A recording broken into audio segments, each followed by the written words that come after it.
How to use Snapchat Spotlight to get views. So the first thing that I want you to do is switch to a public profile. For that, get in your Snapchat, then tap on your profile right here.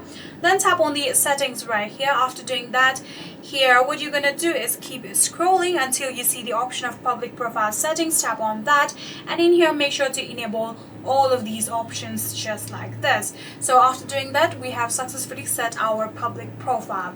So the second thing that I recommend you guys doing is always shoot vertically on 1080p. So that basically means never upload clips that contain TikTok or Instagram logos. Snapchat's system automatically scans for external watermark and will instantly suppress or ban the videos from distribution.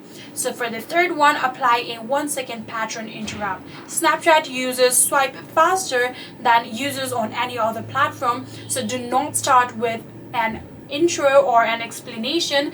Open directly with intense action, a visual reveal, or a shocking statement within the 100 milliseconds to secure early watch time monument. So for the fourth one, what I want you guys to do is layer native lenses and sounds. The algorithm heavily favors videos that use internal Snapchat assets. Before posting, tap on the music note icon to pull a trending song from Snapchat licensed audio, or apply a popular AR filter from the trending lenses menu. So for the last one, I recommend you guys to generate high contrast text overlay.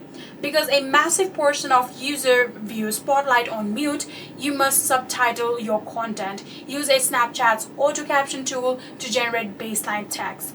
Keep the words centered at the chin level so they aren't hidden by the app's native user interface overlays. So after following all of these, I'm pretty sure that you'll be able to use Snapchat Spotlight to get views. And that's it.